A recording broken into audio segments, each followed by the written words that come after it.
General teachings of the Gita. The reconciliation of the different parts of dharma and work without desire or attachment. These are the two special characteristics of Gita. In Krishna, we find two ideas, supreme in his message. The first is the harmony of different ideas. Second is non attachment. A man can attain to perfection, the highest goal, sitting on a throne, commanding armies, working out big plans for nations. In fact, Krishna's great sermon was preached on the battlefield.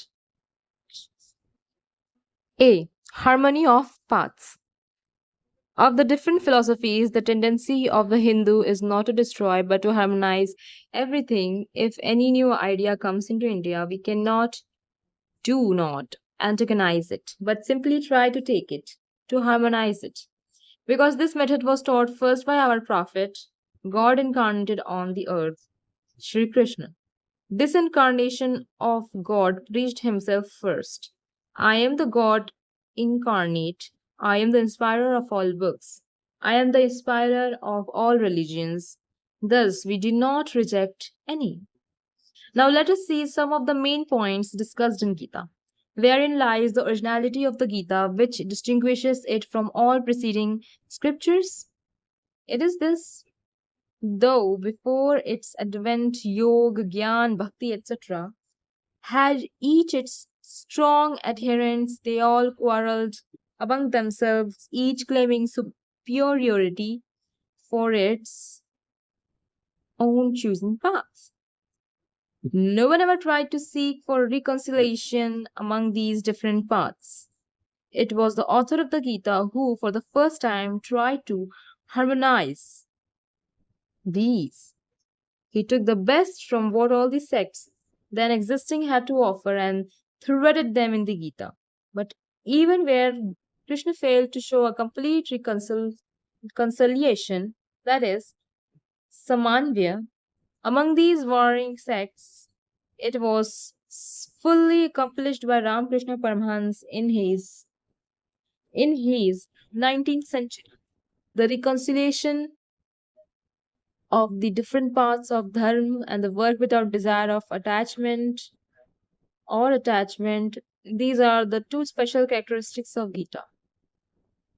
When the Gita was first preached, there was then going on a great controversy between two sects. One party considered the Vedic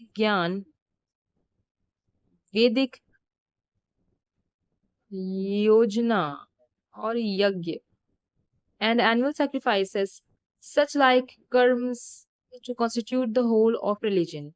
The other preached that the killing of numberless horses and cattle cannot be religion. The people belonging to the later party were mostly sannyasins and followers of Gyan. They believed that giving up all the work and gaining some of the knowledge of the self was only part to moksha.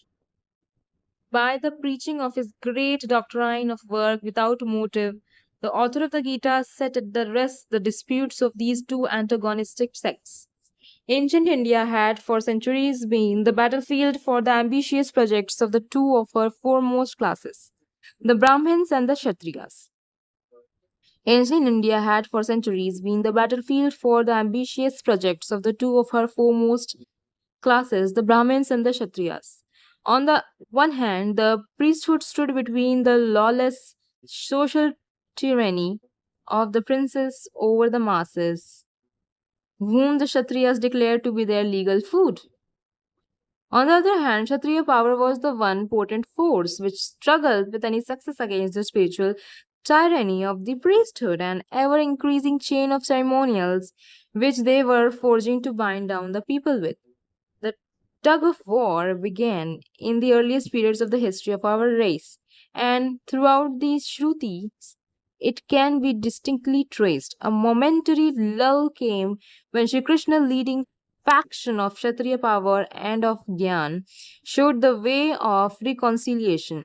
The result was the teachings of Gita, the essence of philosophy, of liberality of religion, yet the causes were there and effect must follow.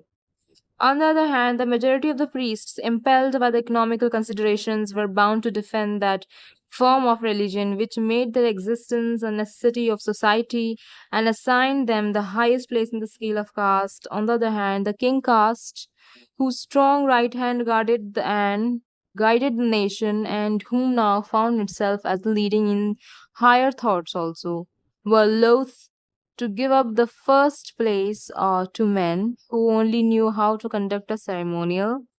There were then others, recruited from both the priests and the king castes, who ridiculed equally the ritualists and philosophers declared spiritualisms as fraud and priestcraft and upheld the attainment of material comforts as the highest goal of life. The people, tired of ceremonials and wondering at the philosophers, joined in masses the materialists. This was the beginning of the caste question and that triangular fight in India between ceremonials, philosophy, and materialism, which has come down unsolved to our own days.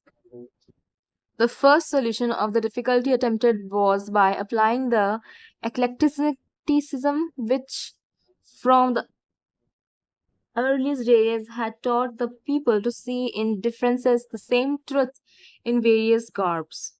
The great leader of this school, Krishna himself of royal race, and his sermon, the Great Gita, have, after various vicissitudes brought up by the upheavals of the Jains, the Buddhists, and other sects, fairly established themselves as the prophet of India and the truest philosophy of life.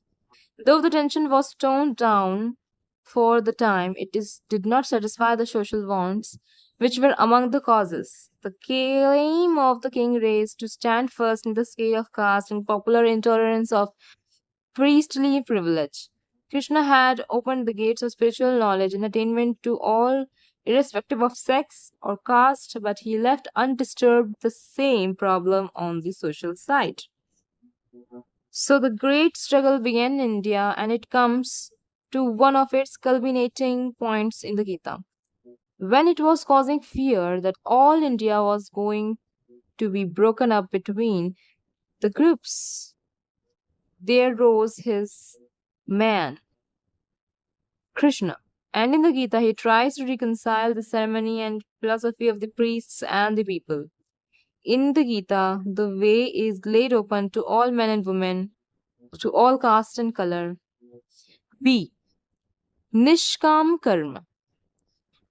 You have to read the Gita, see all through the book that the one idea is non attachment, remain unattached. Now let us see some of the main points discussed in the Gita. The next is Nishkam Karma or Nishkama Karma or work without desire or attachment. People nowadays understand what is meant by this in various ways. Some say what is implied by being unattached, it has become purposeless. If that were its real meaning, then heartless brutes and the wolves would be the best exponents of the performance of Nishkam Karma. Many others again give the example of Janak and wish themselves to be equally recognized as past masters in the practice of Nishkam Karma.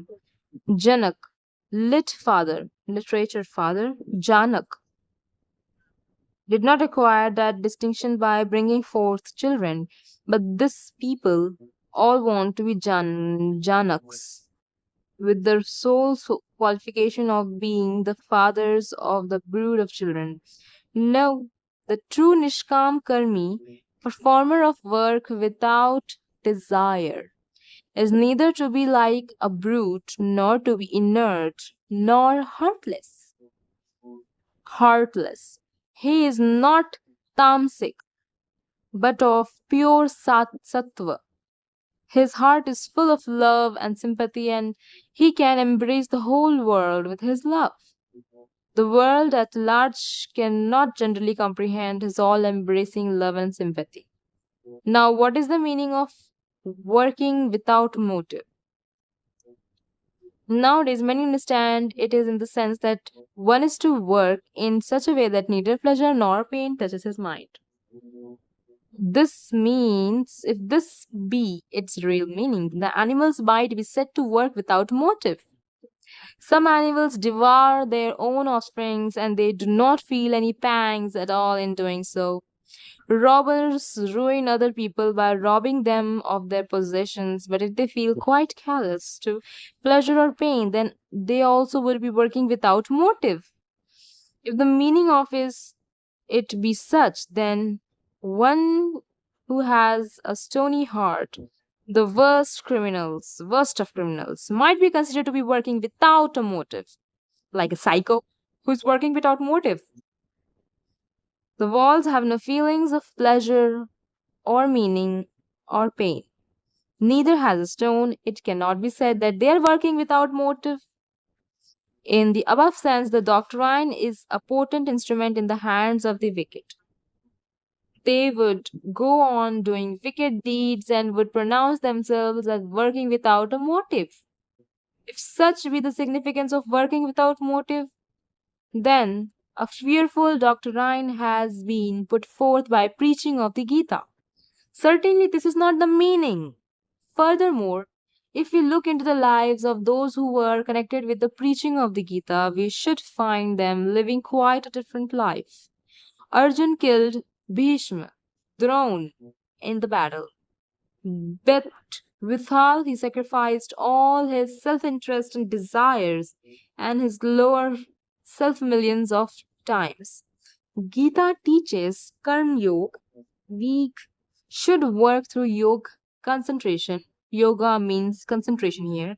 In such concentration in action, that is, Karma Yoga, there is no consciousness of the lower ego present.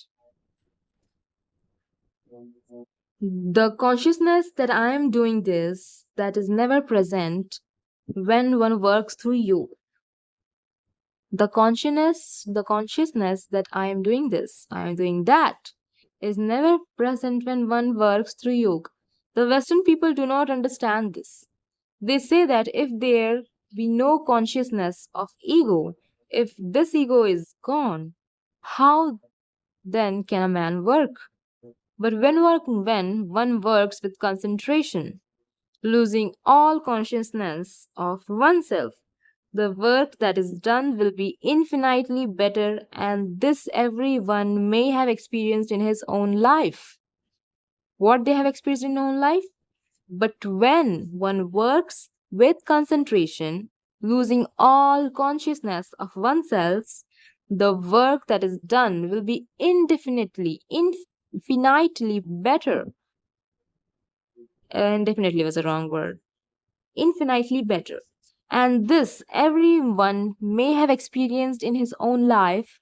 We perform many works subconsciously, such as the digestion of food, etc.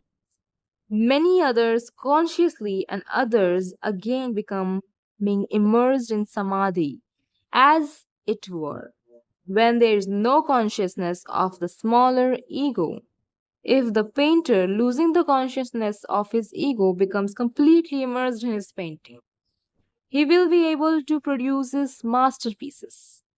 So get lost in whatever you are doing. Just stop thinking that I am making this, I am creating this, I am doing this. Just focus continuously on concentration on what you are doing, not thinking about self. The good cook concentrates his whole self on the food material he handles. He loses all other consciousness for the time being. But they are only able to do perfectly a single work in this way, to which they are habituated. The Gita teaches that all works should be done thus.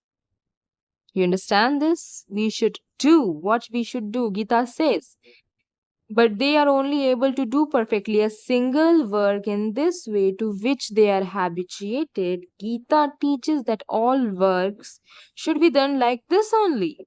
You should be totally concentrated, zero consciousness, zero ego, totally concentrated in your work, and that's why you are habituated, and this is how a work is done perfectly.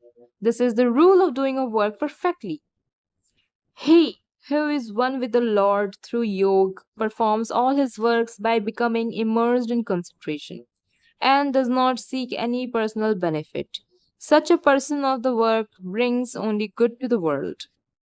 It says, he who is the one with the Lord through yoga performs all his works by becoming immersed in concentration and does not seek any personal benefits.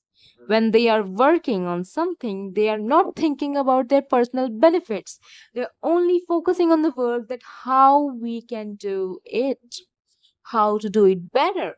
Simply all about thinking about the work, not thinking how this work is going to feed its life, whatever, in whatever way. So, such a performance of the work brings only good to the world. No evil can come out of it. Those who work does never do anything for themselves. We say that we cannot go do good without at the same time doing some evil, or do evil without doing some good. Knowing this, how can we work? There have therefore been sects in the world who have, in the an astoundingly preposterous way, preached slow suicide as the only means to get out of the world. Because if a man lives, he has to kill poor little animals and plants or do injury to someone or something. So, according to them, the only way out of the world is to die. The Jains have preached this doctrine as their highest ideal. This teaching seems to be very logical, but the true solution is found in the Gita. It is the theory of non attachment. To be attached to nothing while doing our work of life. Know that you are separated entirely from the world, though you are in the world, and that whatever you may be doing in it, you are not doing that for your own sake. For in the Gita, Shri Krishna says men should work for work's sake only, and love for love's sake. See, bhakti. The Upanishad deals with The Upanishads deal elaborately with Shraddha in many places, but hardly mentions Bhakti.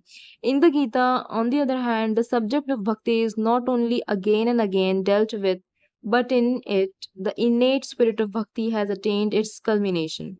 If you want to be Bhakt, it is not only all necessary for you to know whether Krishna was born in Mathura or in Raj, what he was doing, or what exact date on which he pronounced the teachings of the Gita.